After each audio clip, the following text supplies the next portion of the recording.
آج بروز پیر 11 اکتوبر تحریک لبیک یا رسول اللہ پاکستان کی مرکزی شورا کا اجلاس جامع مسجد رحمۃ للعالمین میں قبلہ سرپرست اعلیٰ تحریک لبیک پاکستان پیر قاضی محمود آوانی صاحب حفظہ اللہ کی زیر صدارت منعقد ہوا، جس میں مرکزی مجلس شورا کے اراکین نے شرکت فرمائی۔ اس اجلاس میں متفقہ طور پر یہ فیصلہ جات طے پائے کہ انشاءاللہ العزیز کسی بھی قیمت پر ناموس رسالت اور ختم نبوت پر پیرا دینا ہرگز نہیں چھوڑا جائے گا، اور یہ مزید فیصلہ طے پایا کہ امیر تحریک لبیک یا رسول اللہ پاکستان علامہ حافظ سعد حسین رضوی صاحب کی رہائی کے موقع پر ان کا پرتپاک اور شاندار استقبال کیا جائے گا۔ ہمارے بارے میں یہ پروپیگنڈا عام کیا جاتا رہا کہ ہمیشہ تحریک لبیک قانونی اور آئینی رستہ چھوڑ کر احتجاج کا رستہ اپنا کر بیچ میدان میں مسائل حل کرتی ہے۔ یہ پروپیگنڈا ہر جگہ پر عام کیا جاتا رہا، لیکن پوری قوم نے دیکھا کہ جب ہم نے قانونی رستہ اختیار کیا، امیر محترم حفظہ اللہ کی جو پہلی نظر بندی 3 MPO کے تحت کی گئی، جب ہم نے اس کو ہائی کورٹ میں چیلنج کیا اور 3 ماہ نظر بندی کے جب مکمل ہوئے اور پھر نظر بندی کے اختتام پر ریویو بورڈ نے 3 معزز ججز نے جو فیصلہ دیا وہ اپنی مثال آپ ہے۔ الحمدللہ ہم عدالت عالیہ سے سرخرو ہوئے، لیکن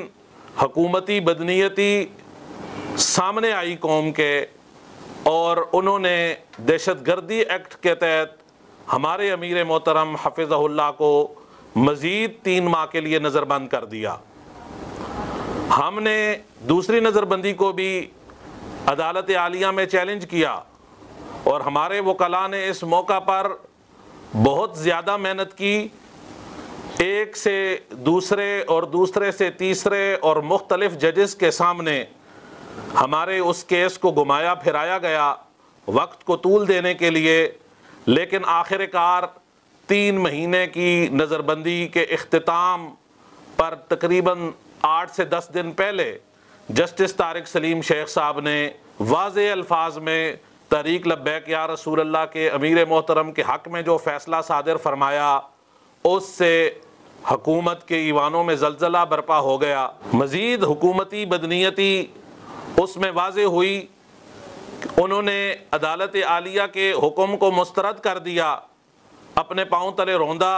اور امیر محترم کی فی الفور جو رہائی کا حکم تھا اس کو پامال کیا، اور ہائی کورٹ سے اور سپریم کورٹ سے مکمل حقائق چھپا کر سپریم کورٹ سے 1 ماہ کی نظر بندی کا آرڈر مزید لے لیا گیا۔ الحمدللہ سپریم کورٹ نے چند دن پہلے اس کیس کی سماعت کی اور ان کی درخواست کو مسترد کر دیا، اور سپریم کورٹ نے امیر تحریک لبیک یا رسول اللہ پاکستان کے حق میں فیصلہ دیا کہ انہیں فی الفور رہا کیا جائے۔ اس کے بعد پھر 4 شیڈول کے ضمن میں ہمارے امیر محترم کو نظر بند کیا گیا۔ حکومتی بدنیتی مزید واضح ہوئی کہ ایک کیس سے نکل کر جب ہم ایک کیس میں جیتے تو دوسرے کیس میں ڈال دیا گیا، اور جب دوسرے سے نکلے تو پھر تیسرے میں ڈال دیا۔ یوں وہ عاشقان مصطفیٰ پر اپنا ظلم برپا کر رہے ہیں۔ اور پھر ATC کورٹ نے ضمانتی مچلکوں کے حوالے سے واضح حکم جاری کیا کہ ان کے مچلکے جمع کیے جائیں، لیکن اس میں بھی قانونی اور آئینی رستوں سے ہٹ کر ہمیں پریشان کیا جاتا رہا۔ تحریک لبیک یا رسول اللہ نے جو قانونی رستہ اپنایا اور پوری قوم کے سامنے تحریک لبیک کا واضح موقف گیا کہ الحمدللہ ہم جس میدان میں قدم رکھتے ہیں، رب تبارک و تعالیٰ کی مدد سے اس میدان میں ہم سرخرو ہوتے ہیں۔ اللہ تبارک و تعالیٰ نے ہمیں عدالت عالیہ سے سرخرو فرمایا۔ ہمارے ساتھ ہر مقام پر زیادتی کی گئی، ظلم کیا گیا، تحریک لبیک یا رسول اللہ پاکستان کو حکومت کی طرف سے کالعدم کیا گیا، اور پھر جو قانونی تقاضے تھے ان کو یکسر حکومت نے مسترد کیا۔ 15 دن کے اندر الیکشن کمیشن میں انہوں نے جانا تھا، لیکن ہمارے خلاف وہ الیکشن کمیشن میں نہیں گئے اور اپنی بدنیتی کا ثبوت دیا اس معاملے کو طول دینے کی غرض سے۔ لیکن جب ہم نے انٹیریئر منسٹری میں 4 درخواستیں جمع کروائیں کہ کم از کم جس فیصلے کے تحت ہمیں کالعدم قرار دیا گیا ہے وہ فیصلہ ہمیں دیا جائے، لیکن ہماری درخواستوں پر بالکل کوئی عمل درآمد نہیں کیا گیا۔ لیت و لال سے کام لیتے ہوئے حکومت نے مزید بدنیتی کا مظاہرہ کیا۔ ہم مجبور ہو کر ہم نے عدالت عالیہ ہائی کورٹ اسلام آباد کا دروازہ کھٹکھٹایا، ہم نے ان کے خلاف ریٹ کی، حکومت کو بلایا گیا، عدالت عالیہ میں ان کے نمائندگان گئے، ان کو پابند کیا گیا کہ ان کو فیصلہ دیا جائے، اور انہوں نے کہا کہ ہم چند دنوں میں فیصلہ دیں گے، لیکن اس کے باوجود چند دن میں ہمیں فیصلہ نہ دیا گیا اور عدالتی حکم نامے کو انہوں نے پاؤں تلے روندا۔ اس کے بعد ہم نے توہین عدالت کا مقدمہ کیا ہائی کورٹ اسلام آباد میں دائر، اس پر بھی دوبارہ نوٹس لیا، ان کو حکم جاری کیا کہ فیصلہ ان کو دیا جائے، لیکن اس کے باوجود ہمیں فیصلہ نہیں دیا گیا۔ دوسری بار ہم توہین عدالت کا مقدمہ ہم نے دائر کیا، لیکن اس کے باوجود ہماری درخواست پر عمل نہیں کیا گیا، عدالت عالیہ کے حکم کو روندا گیا۔ اب تیسری بار ہم نے دوبارہ مقدمہ ہائی کورٹ اسلام آباد میں دائر کیا کہ ہمیں ان سے کالعدم بابت فیصلہ جاری کروایا جائے۔ انہوں نے پوری قوم کے سامنے ہمیں کالعدم قرار دیا، بڑی جرت اور بے باکی کا ثبوت دیتے رہے، لیکن یہ کیوں کھل کر میدان میں ہمارے سامنے قانونی طریقہ کار سے نہیں آتے؟ جب ہم اپنا فیصلہ طلب کر رہے ہیں تو ان کو فیصلہ کم از کم دینا چاہیے، جو انہوں نے جاری نہیں کیا۔ اس کو تقریباً 6 ماہ گزر گئے، لیکن آج تک یہ فیصلہ جاری نہ کر سکے۔ جب 20 اپریل کو ہمارا ان کے ساتھ ایک معاہدہ طے پایا، جس کی بنیاد پر ہم نے دھرنا اپنا اٹھایا، اس مذاکرات کے نتیجے میں اس کے بعد کئی مذاکرات کے دور ہمارے ان کے ساتھ مستقل چلتے رہے، لیکن جب بھی ہم مذاکرات کی ٹیبل پر بیٹھے ہمیں ان کی طرف سے کسی قسم کا کوئی ریلیف نہیں ملا، بلکہ الٹا ہمارے اوپر اشکنجہ مزید کسا گیا، ہمارے لوگوں کو 4تھ شیڈیول میں ڈالا گیا۔ پورے ملک سے اس وقت ہزاروں لوگوں کو انہوں نے 4تھ شیڈیول میں ڈالا ہوا ہے،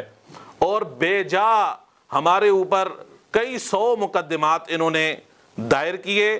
عاشقان مصطفیٰ صلی اللہ علیہ وسلم نے اپنی آنکھوں سے دیکھا کہ انہوں نے رحمت للعالمین مسجد کے باہر اور دیگر مقامات پر ناموس رسالت کی عظیم مشن پر جو قوم کے سامنے قوم کے نمائندے بن کے جو لوگ نکلے تھے، ان 27 عاشقان مصطفیٰ کو سیدھی گولیوں سے چھلنی کیا گیا۔ تحریک لبیک یا رسول اللہ پاکستان نے مکمل صبر و تحمل کا مظاہرہ کیا۔ تمام تر مظالم سہنے کے باوجود ہم نے صبر و تحمل کے دامن کو نہ چھوڑا۔ اب مزید ہمارے صبر کا امتحان نہ لیا جائے، اب مزید ہماری آزمائش بند کی جائے، اور فی الفور امیر تحریک لبیک پاکستان علامہ حافظ سعد حسین رضوی صاحب کو رہا کیا جائے۔ تحریک لبیک یا رسول اللہ پاکستان کی مجلس شورا کا یہ واضح پیغام ہے کہ کارکنان پورے ملک میں حوصلہ رکھیں، اپنے جذبات کو قابو میں رکھیں۔ انشاءاللہ العزیز تحریک لبیک یا رسول اللہ پاکستان کو جس مشن پر امیر المجاہدین حافظ خادم حسین رضوی صاحب رحمۃ اللہ تعالی علیہ چھوڑ کر گئے ہیں، ہم اس مشن سے کسی صورت بھی 1 انچ بھی پیچھے نہیں ہٹیں گے۔ تحریک لبیک یا رسول اللہ پاکستان کی مرکزی مجلس شورا رحمۃ للعالمین مسجد میں موجود ہے، کارکنان بھی ہزاروں کی تعداد میں یہاں پر موجود ہیں، اور پورے ملک میں جو ہمارے کارکنان ہیں، مرکزی مجلس شورا نے متفقہ طور پر یہ فیصلہ کیا ہے کہ قائد محترم امیر تحریک لبیک یا رسول اللہ پاکستان کے استقبال کے لیے ملک کے طول و عرض سے تمام قافلے، تمام کارکنان جامع مسجد رحمت للعالمین لاہور کا رخ کریں۔ قائدین و کارکنان قبلہ قائد محترم حفظہ اللہ کے استقبال کے بغیر یہاں سے بالکل نہیں جائیں گے۔ رضوی تیرا مشن جاری رہے گا۔